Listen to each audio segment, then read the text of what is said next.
Ya, gawang timnas Indonesia kebobolan, Hernando Ari jadi sorotan, Martin Paes ikut disinggung. Nah, kiper timnas Indonesia Hernando Ari Sutaryadi menjadi sorotan netizen setelah kebobolan oleh gol bunuh diri Elkan Bagot pada pertandingan 16 besar Piala Asia 2023 malam ini. Di pertandingan tersebut, timnas Indonesia sempat menguasai jalannya pertandingan di awal babak pertama. Pada menit ke-6, timnas Indonesia nyaris membuka keunggulan setelah Rafael Struijk berhasil menyontek umpan silang Shane Patinala. Namun, tendangan Struijk masih melambung di atas mistar gawang Australia yang dikawal oleh Matthew Ryan. Gawang timnas Indonesia akhirnya harus kebobolan pada menit ke-12 setelah Elkan Bagot melakukan gol bunuh diri. Akan tetapi banyak netizen yang menyoroti Hernando karena dinilai menjadi penyebab gawang Indonesia kebobolan. Seperti yang terlihat di akun media sosial Twitter atau X sebagai berikut. Hernando terlalu jauh dari tiang dekat, out position, tulis akun X yang bernama @hendra_wijaya. Hernando kayak ngelamun ya, kata akun lainnya. Waduh, kena mental tuh Hernando, selalu kalah ngelawan Aussie di kelompok umur, kata akun X, lainnya yang bernama @aurical. Bahkan banyak juga netizen yang berharap proses naturalisasi kiper DC United yaitu Martin Paes bisa segera selesai. Sebagai informasi, Martin Paes kini sedang dalam tahap proses naturalisasi untuk menjadi WNI.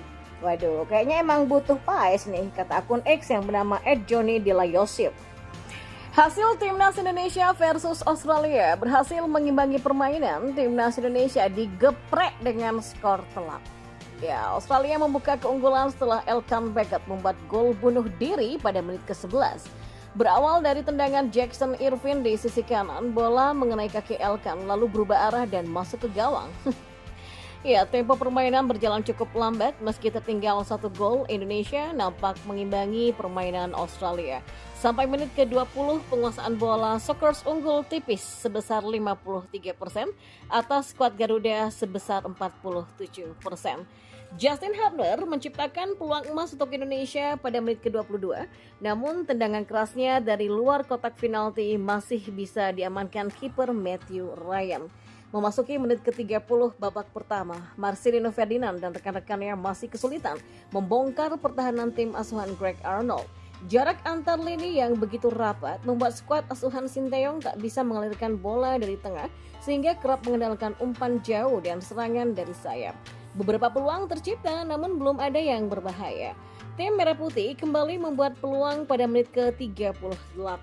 Kombinasi Justin Hubner dan Marcelino Ferdinand diakhiri dengan umpan lambung ke tiang jauh yang disambut dengan tendangan Yakob Sayuri namun bola masih melambung. Australia mulai keluar menekan di akhir babak pertama. Hasilnya Martin Boyle mencetak gol pada menit ke-44. Umpan lambung Gethin Jones disambut sundulan Boyle yang lepas dari kawalan Asnawi Mangku Alam. Skor 2-0 untuk keunggulan Sockers bertahan sampai turun minum. Dan di babak kedua, timnas Indonesia tampil menurun akibat gawang Indonesia kembali jebol sampai 2 kali. Dan 4-0 hasil akhir untuk timnas Indonesia. Tentunya hasil ini sangat menyakitkan bagi para supporter skuad Garuda dan untuk pertama kalinya timnas Indonesia terbantai Australia. Ya, meriahnya dukungan supporter timnas Indonesia di Qatar pada Piala Asia 2023. Netizen mengatakan vibes-nya kayak Piala Dunia. Ya, timnas Indonesia mendapatkan dukungan besar dari supporter tanah air di Qatar kala mentas di Piala Asia 2023. Netizen pun tampak terkesan melihat dukungan besar itu untuk timnas Indonesia hingga menyebut suasananya seperti mentas di Piala Dunia. Ya, perjuangan timnas Indonesia terus berlanjut di Piala Asia 2023. Skuad Garuda sukses melaju ke babak 16 besar usai menjadi salah satu dari 4 tim yang masuk peringkat 3 terbaik. Perjuangan timnas Indonesia selama berlaga di Piala Asia 2023 sendiri terus didukung penuh supporter di Qatar. Dalam video-video yang beredar di dunia maya, terlihat jelas para supporter selalu antusias menyuarakan dukungan kepada pasukan Sinteyong sejak tiba di Qatar pada 7 Januari 2024. Dalam sebuah video yang diunggah akun Instagram @garudaonside, terlihat para supporter skuad Garuda memadati tempat tibanya bus yang mengangkut para pemain timnas Indonesia. Sambil menggunakan beragam atribut Indonesia, mereka menyuarakan dukungan dan memberikan semangat kepada Sandy Walsh JS. Wow, vibes-nya kayak Piala Dunia banget nih, apalagi tuan rumahnya sama lagi, kata akun @garudaonside. Sumpah nih, gue merinding, haru, senang jadi satu. Optimis deh Garuda mendunia. Tenang, 10-15 tahun lagi Indo masuk Pildun. Berasa lagi main di kompetisi World Cup ya, kata netizen. Ya, meriahnya dukungan supporter timnas Indonesia di Qatar pada Piala Asia juga terlihat langsung di Stadion Kala Asnawi Mangku Alam CS bertanding. Para supporter terus memadati stadion untuk memberikan dukungan langsung atas perjuangan skuad Garuda. Ya, dalam laga terakhir timnas Indonesia melawan Jepang di fase grup D Piala Asia, ada lebih dari 5.000 supporter yang memberikan dukungan kepada skuad Garuda langsung di Stadion Al Tumama Doha. Mereka berbondong-bondong memberikan dukungan dalam laga krusial bagi timnas Indonesia itu. Diketahui kesuksesan timnas Indonesia lolos ke babak 16 besar sendiri sudah mengukir sejarah baru. Dan ini menjadi pertama kalinya skuad Garuda dapat lolos ke babak 16 besar. Sebagai sesama warga Korea Selatan, Kim Panggon mengaku bangga dengan pencapaian Sinteyong bersama skuad Garuda. Kim Panggon sebelumnya berhasil membuat kejutan kala menahan imbang Korea Selatan dengan skor 3-3 di pertandingan terakhir Grup E pada Kamis kemarin.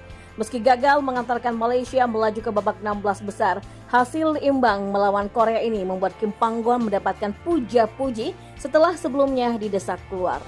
Mereka memang mengkritik saya dan ingin saya mengundurkan diri, tapi sekarang mereka bertanya bagaimana saya memotivasi para pemain dan inilah hasilnya, katanya. Erick Thohir ungkap beda timnas Indonesia dulu dan sekarang, mental. Iya, Ketua Umum PSSI Erick Thohir menyebut jika kekuatan mental menjadi pembeda antara level timnas masa kini dan di masa lalu.